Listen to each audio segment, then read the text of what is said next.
Bonsoir à tous, bienvenue à ce flash d'information. Le président Alassane Ouattara a regagné Abidjan aujourd'hui après quelques jours passés à Washington, aux États-Unis d'Amérique. À son arrivée ce matin, comme vous le voyez, dans la capitale économique ivoirienne, le chef de l'État a été accueilli par le vice-président Daniel Kablan-Duncan et plusieurs membres du gouvernement. Je rappelle que le président Ouattara était à Washington pour la signature de dons du MCC, Millennium Challenge Corporation, dont estimé à 315 milliards de francs CFA. Les travaux de réhabilitation de la nationale A3, précisément l'axe Bouaké-Fek-Sédougou, vont démarrer. Le Premier ministre Amadou Gon Coulibaly va donner le coup d'envoi des travaux demain samedi 11 novembre. Les usagers de cette route ne cachent pas leur joie. C'est le cas à Niakara, où les populations expriment leur reconnaissance au gouvernement pour les travaux. Pendant ce temps, à Paris se poursuit le salon du bâtiment. Une journée a été dédiée à la Côte d'Ivoire mercredi dernier. Journée meublée par des panels animés par le ministre de la Construction, Claude Isaac Dey, par le représentant du BNED sur les questions de l'habitat, de la construction et les études de projet. Notez que le stand ivoirien dénommé Village Côte d'Ivoire a été l'attraction des visiteurs. On voit cela avec notre envoyé spécial sur place, Chantal Akandan. Troisième journée du rendez-vous mondial du bâtiment à Paris. La Côte d'Ivoire à l'honneur. La journée a été soutenue par des panels.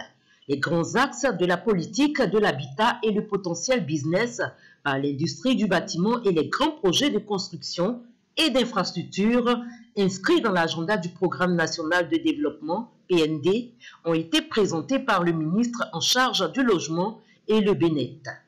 Sur ce projet qui s'apparente au site sur lequel nous sommes, il s'agit effectivement pour Abidjan d'avoir aussi un parc d'exposition. Et donc le coût également de ce projet se situe à 53 milliards de francs CFA. Bon, au niveau de la sécurité foncière, je vois que le gros problème qu'il y a au niveau de la sécurité, c'est la question des lotissements villageois. Parce que ce qu'on a le villageois, donc le villageois, s'il n'est pas bien enregistré et qu'il fait l'objet de transactions, c'est clair que ça échappe complètement à l'administration. À travers leur communication, les panélistes ont vendu les opportunités d'affaires du label Côte d'Ivoire. Une vente aux enchères très colorée, à l'image des ambitions d'émergence de la Côte d'Ivoire à l'horizon 2020. L'un des temps forts de cette journée, l'inauguration du village Côte d'Ivoire, où les participants ivoiriens entendent prendre pleinement la place qui leur revient dans ce marché du donner et du recevoir. Cette journée qui a enregistré une forte affluence a suscité un intérêt particulier des visiteurs face aux différents produits proposés par les exposants ivoiriens. Et en tant que tel, nous sommes aussi à ce salon pour présenter les nouvelles solutions innovantes que nous avons développées à l'endroit de nos compatriotes qui sont à la diaspora, pour sécuriser leur acquisition immobilière et pour sécuriser également toutes leurs opérations immobilières en direction de la Côte d'Ivoire. La journée dédiée à la Côte d'Ivoire a été marquée par une dégustation de mets typiquement du terroir.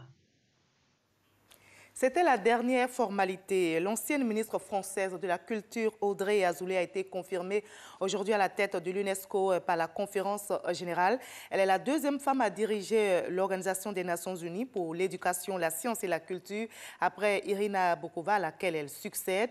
Audrey Azoulay sera officiellement investie le 13 novembre prochain au siège de l'organisation à Paris. Elle s'est fixée pour mission de dépolitiser l'institution face aux défections des États-Unis et d'Israël. Elle prône une ouverture et un dialogue à même de les convaincre de revenir sur leurs décisions.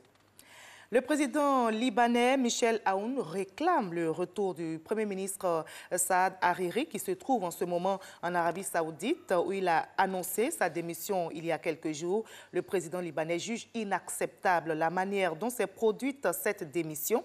Depuis Riyad où il a annoncé sa démission surprise, Saad Hariri dit craindre pour sa vie au Liban.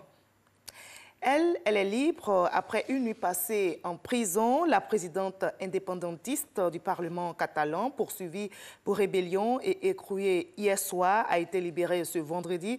Mais après avoir payé une forte caution, elle s'est engagée à respecter le cadre inconstitutionnel. Elle a pris l'engagement de coopérer avec la justice espagnole.